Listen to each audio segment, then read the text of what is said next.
1. You will hear a woman talking to some students about her job. First, in the exam, you will have 20 seconds to look at questions 1 to 4.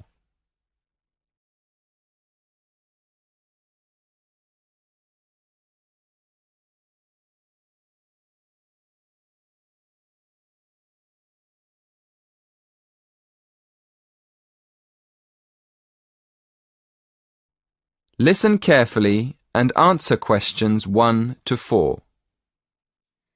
Hello everyone. Thank you for inviting me to give a talk in this series of employment lectures. I'm here this evening to tell you about my job.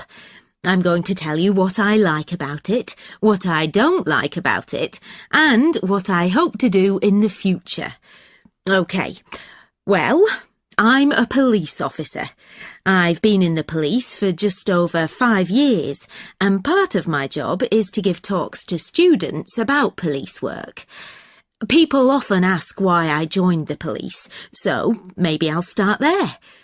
I've always been interested in law and order, so I went to study law at university. But when I got there, I realised that I was more interested in the practical side of law than the theory.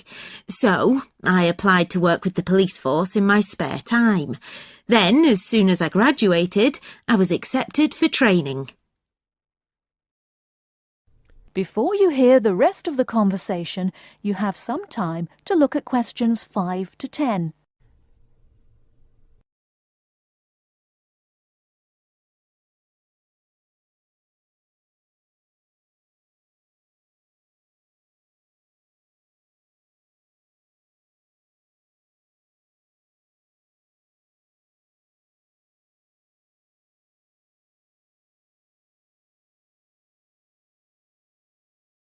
Now listen and answer questions 5 to 10.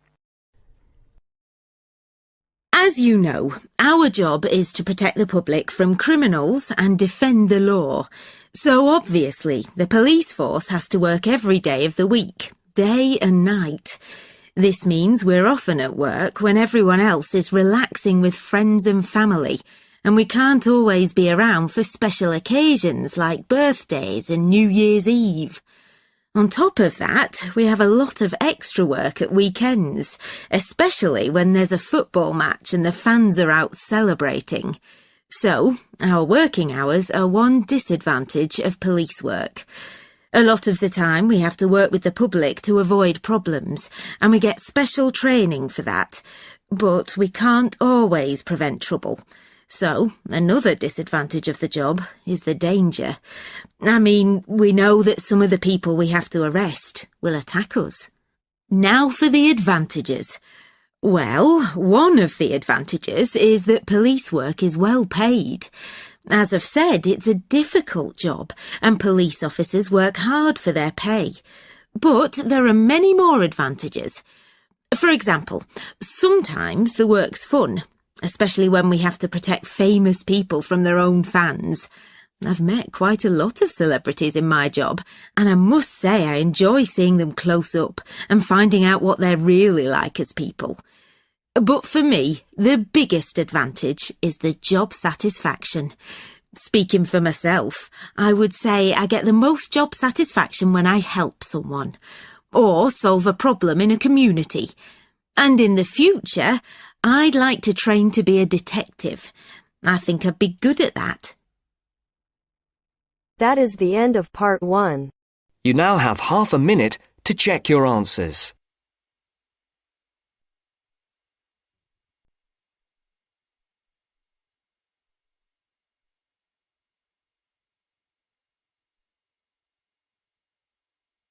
Now turns to part 2.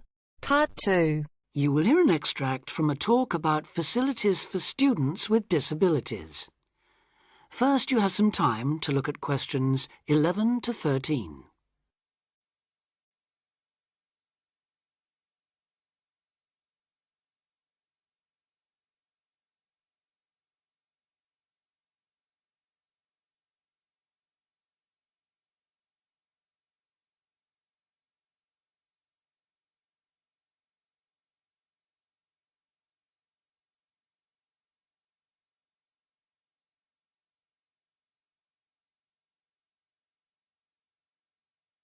Now listen carefully and answer questions 11 to 13.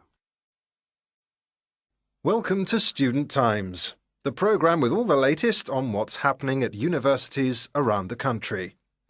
Today we'll be discussing disabled applicants and the kind of support they can expect to find, or not find, at the university of their choice. With me to tell us more is Student Disability Advisor Sally Taylor. Good morning, Sally. Good morning, Hugh. I'd like to start by pointing out that although 1 in 4 people has some kind of disability, the proportion among students is much lower. This is partly because most students are under 25 and many people only develop their disabilities as they get older, but it's also because some universities don't do much to encourage access. It is true, though, that some have quite sticky problems when it comes to, for instance, wheelchair access, ancient buildings, cobbled streets built centuries ago, and so on. When faced with such a situation, some universities make an extra special effort to provide for students with particular disabilities, while others have specialist accommodation. In fact, all universities should have a written policy statement on students with disabilities, setting out what facilities they have, what their attitude is, and what they're prepared to do. But having said that, only you can properly understand the challenges of any disability you have, and so before accepting a place at a university, or even while you're considering applying, if only to raise the university's awareness, it's good to talk to them and find out how much they can and will do for you. The problem is who to talk to. Most universities and some students' unions have a disability advisor who is supposed to know what facilities they already have and will help with further arrangements if necessary or possible. However, all too often this person is a token. Sometimes it's just an extra responsibility given to a secretary. They don't know what the situation is in practice, and they don't have any real authority to change anything. So, given that for any prospective student it's best to visit a university before applying, it's an especially good idea for students with disabilities or special needs to check whether the place really does come up to scratch. In general, the university should provide personal care and assistance, and there are certain key features to look out for if you have a particular disability, including the following. Before you hear the rest of the talk, you have some time to look at questions 14 to 20.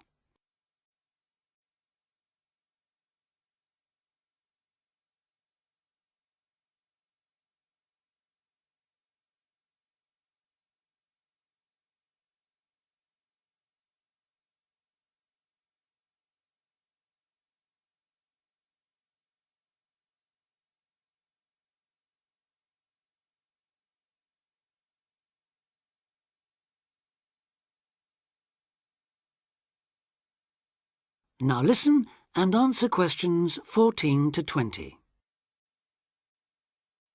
Firstly, if your mobility is impaired, check there are ramps and easy access to all buildings, not just accommodation or teaching rooms. Then, when you're inside, look for clear instructions on fire and emergency procedures for the disabled. Also, make sure there are lifts that work, not the usual ones that seem to be out of order half the time. And check for suitable lavatory facilities.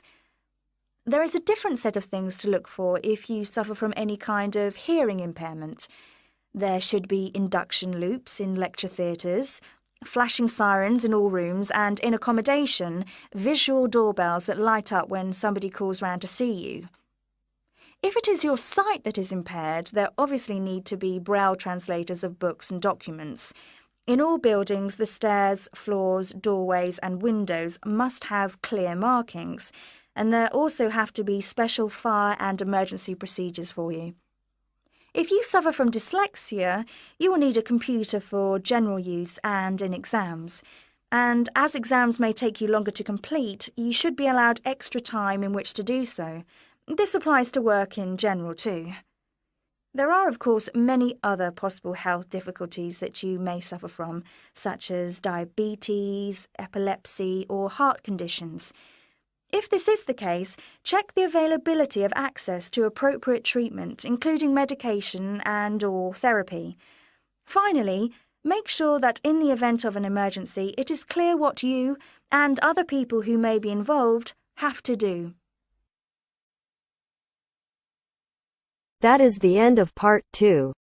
You now have half a minute to check your answers.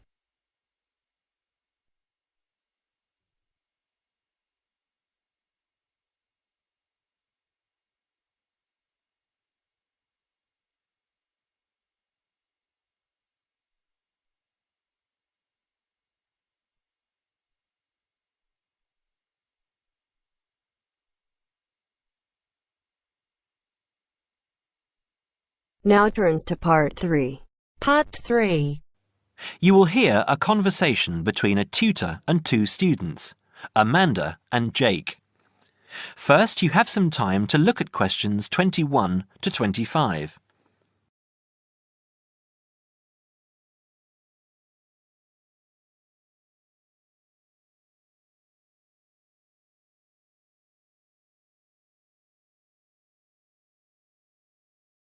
Now listen carefully and answer questions 21 to 25. So, Jake and Amanda, how did the project go? Very well, I think, Dr. Hinton. I certainly learned a lot and enjoyed myself at the same time. Me too. So, remind me, what was your project about? Basically, what makes successful people? Let's call them top achievers successful. Yes. How are they different from us? What do they do that other less successful people don't do? Interesting. And did you come to any conclusions? Quite a few, actually. Good. Share some with me then. Well, I'd always thought that a top achiever would be the sort of person who would bring work home every night and slave over it. But it appears not. Those types tend to peak early and then go into decline. They become addicted to work itself, with much less concern for results. We found that high achievers were certainly ready to work hard, but within strict limits. They knew how to relax, could leave their work at the office, prized close friends and family life, and spent a healthy amount of time with their children and friends. There's a lesson for us all there. Anyway, go on. It's also very important to choose a career which you enjoy, not just one that pays well or which assures you of a pension many years down the line. Surely that's important though, Amanda. Yes, I agree, but being happy in your work is far more important than anything else. Top achievers spend over 2/3 of their working hours on doing work they truly prefer and only 1/3 on disliked chores. They want internal satisfaction, not just external rewards such as pay rises and promotions. Before you hear the rest of the conversation, you have some time to look at questions 26 to 30.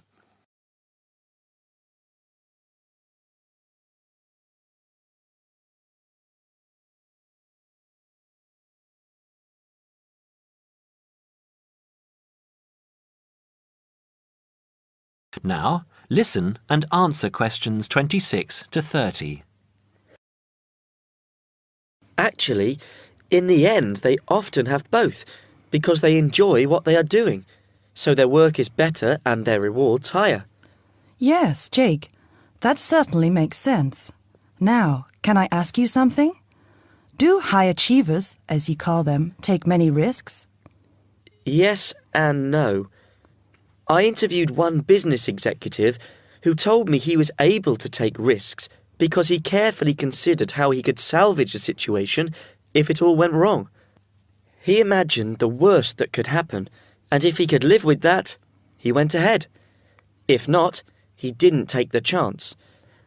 Other people prefer to stay in what I heard described as the comfort zone setting for security, even if it means settling for mediocrity and boredom too.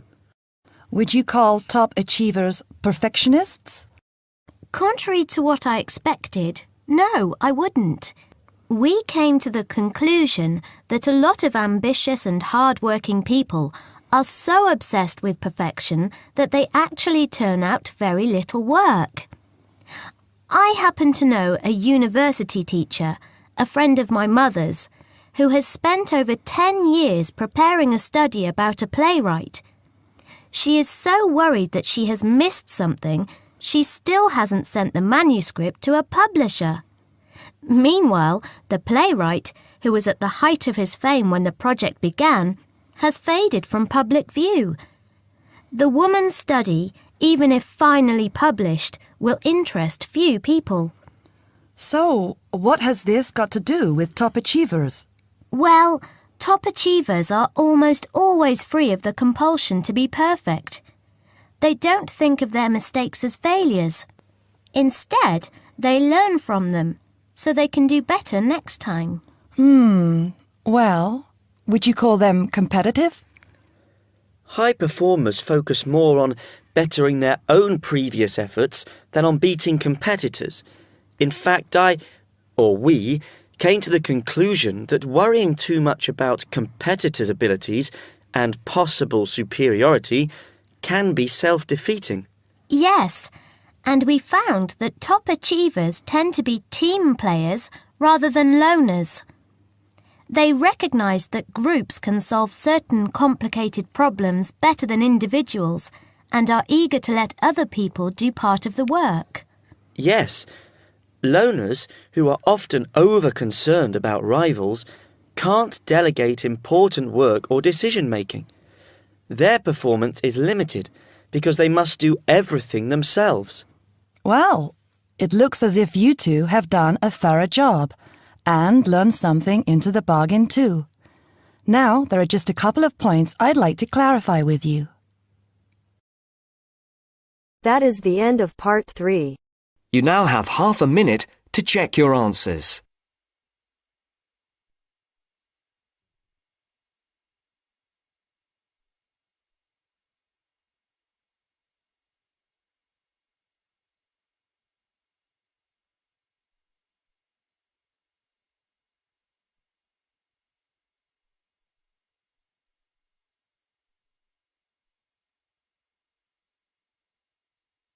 Now turns to part 4. Part 4. You will hear part of a lecture about fireworks. First, you have some time to read questions 31 to 40.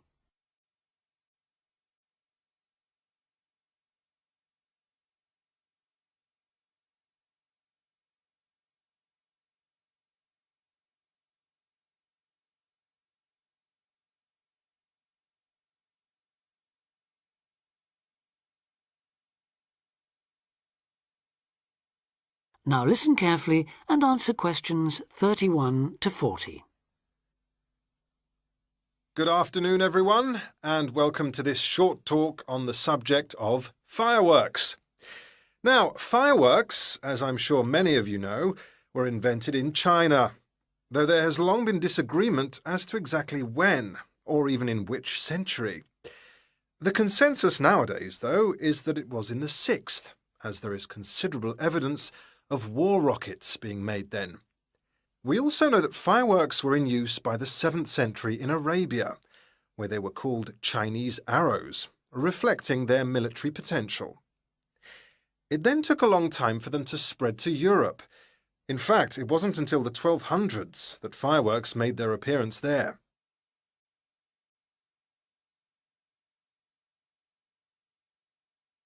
The basic ingredients of fireworks have changed little to this day. Their explosive capacity comes mainly from black powder, also known as gunpowder, which is produced from a mixture of charcoal, sulfur, and potassium nitrate. A modern aerial firework, the kind used nowadays in big public displays, not the small rocket type that you might remember from your childhood, is normally made in the form of a shell, often a sphere about the size of a peach. Inside the shell are a number of stars, surrounded by black powder, and running through the centre of the round shell is a charge that makes the firework explode when it reaches the desired altitude. This is known as the bursting charge. When this explodes, it ignites the outside of the stars, which begin to burn with bright showers of sparks. Since the explosion throws the stars in all directions, you get the huge sphere of sparkling light that is so familiar at firework displays. A shell of this kind is launched from a 75mm diameter mortar, which in some ways resembles the type used by the military. The mortar is a steel, or increasingly for safety reasons, shatterproof plastic pipe. This is likely to be 500mm long and sealed at one end. The other end is aimed at the sky, and at the bottom of the pipe, below the shell, is placed a cylinder containing black powder. This has a long fuse, which projects out of the tube. When this is lit, it quickly burns down to the lifting charge, which explodes to launch the shell. In so doing, it also lights the shell's fuse. The shell's fuse burns while the shell rises to its correct altitude and then ignites the bursting charge so it explodes. More complicated shells are divided into sections and burst in 2 or 3 phases. Shells like this are called multi-break shells. They may contain stars of different colours and compositions to create softer or brighter light, more or less sparks, etc. Some shells contain explosives designed to crackle in the sky, or whistles that explode outward with the stars. The sections of a multi-break shell are ignited by different fuses, and the bursting of one section ignites the next. The shells must be assembled in such a way that each section explodes in sequence to produce a distinct, separate effect. The pattern that an aerial shell paints in the sky depends on the arrangement of stars inside the shell. For example, if the stars are equally spaced in a circle, with black powder inside the circle, you will see an aerial display of smaller star explosions equally spaced in a circle. To create a specific figure in the sky, for instance a heart shape, you create an outline of the figure in stars inside the shell.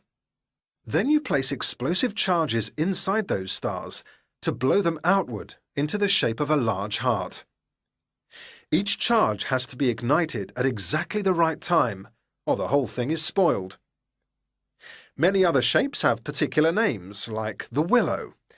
This is formed by stars that fall in the shape of willow tree branches, spreading a little to the side and then downwards. The high charcoal composition of the stars makes them long burning, so they may even stay visible until they hit the ground. The ring shell is fairly basic. It is produced by stars exploding outwards to produce a symmetrical ring of coloured lights. More complex is the pattern created by the palm, which contains large comets or charges in the shape of a solid cylinder. These travel outwards, explode and then curve downwards, like the limbs of a palm tree. The serpentine, the last one for now, is different again. When this one bursts, it sends small tubes of incendiaries scattering outwards in random paths, which may culminate in exploding stars. It can be quite spectacular. That is the end of part 4. You now have half a minute to check your answers.